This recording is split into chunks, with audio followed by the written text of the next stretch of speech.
मुफ्ती साहब, क्या दिन में जलाल के टाइम कुरान पढ़ने से जिन्नात आकर सुनने लगते हैं? ज़रूर बताइए। देखिए, एक साहबी का वाक़या है कि वो एक मरतबा रात में कुरान पढ़ रहे थे और कुरान पढ़ते पढ़ते उन्होंने देखा कि उनके जो ऊँट वगैरह बंधे हुए थे ना, उनके जानवर, वो हिनहिनाने लगे, वो घोड़े हिनहिनाने लगे। तो उन्होंने उन घोड़ों की तरफ देखा तो वो हिनहिना रहे थे, तो आसमान की तरफ उनकी जब निगाह पड़ी है ना, तो वहाँ से कुछ नूर ऐसा उतर रहा था जैसे कोई किंदील में चिराग ऐसा उतर रहा था नीचे की तरफ। तो उसके बाद इन्होंने कुरान पढ़ना बंद कर दिया। तो जब कुरान पढ़ना बंद किया तो उन्होंने हिनहिनाना भी बंद कर दिया। इसी तरह से फिर जैसे उन्होंने कुरान पढ़ना शुरू किया, फिर घोड़े हिनहिनाने लगे, जो जानवर बंधे हुए थे वो चीखने चिल्लाने लगे। फिर आसमान की तरफ देखा तो कुछ उतर रहा था नूर ऐसा। तो बहरहाल सारी रात ये मसला रहा। वो साहबी फरमाते हैं फिर मैंने कुरान बंद करके रख दिया।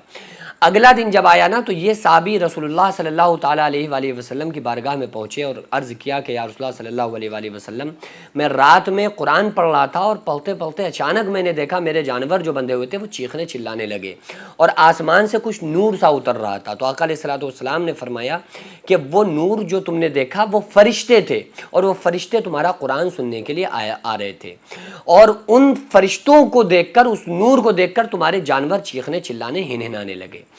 तो आका अलैहिस्सलाम ने एक जगह और फरमाया कि जहाँ जिस घर में कुरान पढ़ा जाता है, आसमान के फरिश्ते उस घर को ऐसे देखते हैं जैसे ज़मीन वाले सितारों को देखते हैं। तो बहरहाल ये है कि जहाँ अल्लाह का जिक्र होता है, कुरान की तिलावत होती है, तो फरिश्तों का एक हुजूम लग जाता है। ठीक है। और जैसे आपका सवाल है कि दिन में अगर जलाल के वक्त इंसान कुरान पढ़ रहा है तो उसका क्या मसला है, तो देखिए, जो जलाल का वक्त कहा जाता है ना, वो 12 बजे का आइन वक्त जो होता है वो जलाल का टाइम कहा जाता है, जो जो जवाल का असल वक्त होता है, जब सूरज बिल्कुल सर पे होता है, जो घड़ी के एतबार से 12 बजे का टाइम होता है। तो उस वक्त कुरान का पढ़ना मकरूह है, तो उस वक्त थोड़ी देर कुरान पढ़ने से रुक जाएं। और उसके अलावा रात में जो लोग कुरान 12 बजे पढ़ने से रुक जाते हैं कि कुरान नहीं पढ़ेंगे क्योंकि जलाल का टाइम हो गया है, तो रात में कोई जलाल का टाइम नहीं होता है। जलाल का टाइम जो लोग समझते हैं ना, वो उस टाइम को समझते हैं जब सूरज बिल्कुल बीच में होता है, सर पे होता है हमारे, वो उस टाइम को लोग जलाल का टाइम समझते हैं। तो चलो जलाल ही समझ लो, लेकिन रात में तो सूरज ही नहीं होता है, तो वो हमारे सर पे कहाँ होगा? जब वो सूरज ही नहीं है तो फिर उस वक्त जाहिर सी बात है कि जवाल या जलाल का टाइम नहीं होता है। तो रात में किसी भी हिस्से में आप 12 बजे, 1 बजे, 2 बजे, किसी भी टाइम आप कुरान की तिलावत कर सकते हैं, उसमें कोई पाबंदी नहीं है।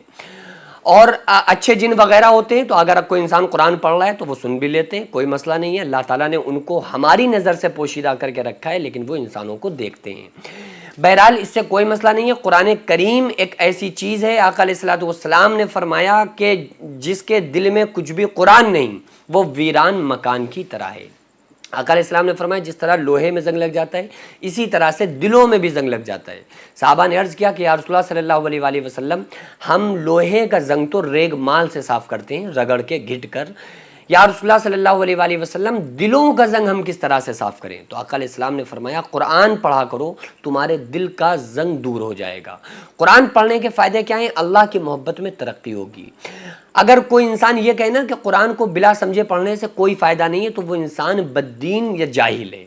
क्योंकि कुरान को बग़ैर तर्जुमा पढ़ने पर भी अल्लाह ताला सवाब अता फरमाता है। ऐसा नहीं आप तर्जुमा पढ़ेंगे साथ में तो ही सवाब मिलेगा, बल्कि आका अलैहिस्सलाम ने फरमाया कि मैं ये नहीं कहता अलिफ लाम मीम एक हर्फ है, बल्कि अलिफ एक हर्फ है, लाम एक हर्फ है, मीम एक हर्फ है, और हर हर्फ पर अल्लाह ताला 10-10 नेकियां अता फरमाता है।